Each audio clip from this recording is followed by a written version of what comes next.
आज की इस वीडियो में हम लोग एक सिविल केस का पूरा ट्रायल समझेंगे। प्लेंटिफ और डिफेंडेंट को अपने सारे डॉक्यूमेंट्स कोर्ट में प्रेजेंट करने का मौका देती है अंडर ऑर्डर 13 रूल 1 एंड 2।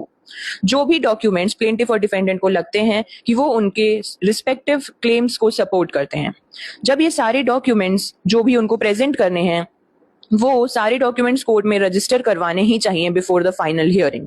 अगर जज को लगता है कि कोई भी ऐसा डॉक्यूमेंट रेलिवेंट नहीं है in the present case, then under order 13 rule 3 जज ऐसे डॉक्यूमेंट्स को रिजेक्ट भी कर सकता है। आफ्टर दैट एक जज का काम होता है कि वो माइन्यूटली स्क्रूटिनाइज करे डिस्प्यूट को और अकॉर्डिंगली इश्यूज फ्रेम करे। अब इश्यूज क्या होते हैं कि एक पार्टी जो उनका वहां पे डिस्प्यूट है तो उसमें जज को डिसाइड क्या करना है। जज सारे फैक्ट्स और डॉक्यूमेंट्स को कंसिडर करने के बाद डिसाइड करते हैं कि मेन मुद्दा क्या है। तो वो इश्यूज फ्रेम करे जाते हैं अंडर ऑर्डर 14 रूल 1।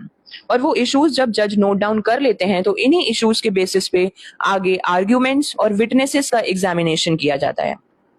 इन प्रोसीडिंग्स के दौरान एक एडवोकेट जिसने प्लेंटिफ की तरफ से प्लेंट बनाई है और डिफेंडेंट की तरफ से रिटन स्टेटमेंट बनाया है, वो अपनी अपनी प्लेंट और रिटन स्टेटमेंट में ऑल्टरेशंस भी कर सकते हैं। अगर एडवोकेट को लगता है कि कोई भी चीज उनके प्लेंट में मिस हो गई है या गलत लिख दी गई है और उनके हिसाब से वो चीज उनके केस के लिए बहुत इंपॉर्टेंट है, तब वो ऑल्टरेशन कर सकते हैं अंडर ऑर्डर 6 रूल 17। अगर हियरिंग के दौरान किसी भी दिन प्लेंटिफ, डिफेंडेंट या उनके कोई भी एडवोकेट्स जो उनके बिहाफ पे अपीयर हो रहे हैं वो कोर्ट में नहीं आ पाते हैं, तो ऑर्डर 17 रूल 1 के अंडर वो एक एप्लीकेशन फाइल कर सकते हैं for exemption for personal appearance and request कर सकते हैं कोर्ट से कि वो नेक्स्ट हियरिंग की डेट दे दें।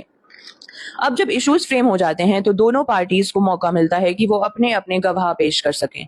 सारे एविडेंसेस और गवाहों को जिनको कोर्ट में पेश करना है दोनों पार्टीज ने, उनकी एक लिस्ट प्रिपेयर करी जाती है बिफोर हैंड उनके नाम और एड्रेसेस के साथ, और वो कोर्ट में सबमिट करी जाती है।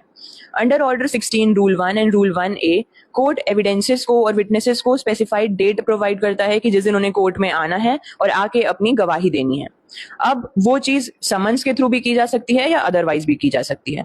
अब कोर्ट सारे ही जो प्लेंटिफ साइड के गवाह हैं पहले उनको मौका देगा गवाही देने का।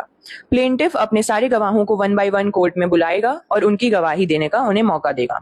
अब जो डिफेंडेंट यानी कि दूसरी पार्टी का एडवोकेट है वो प्लेंटिफ के साइड के गवाहों को क्रॉस एग्जामिन भी कर सकता है, यानी कि उनसे क्वेश्चंस पुट फोर्थ कर सकता है।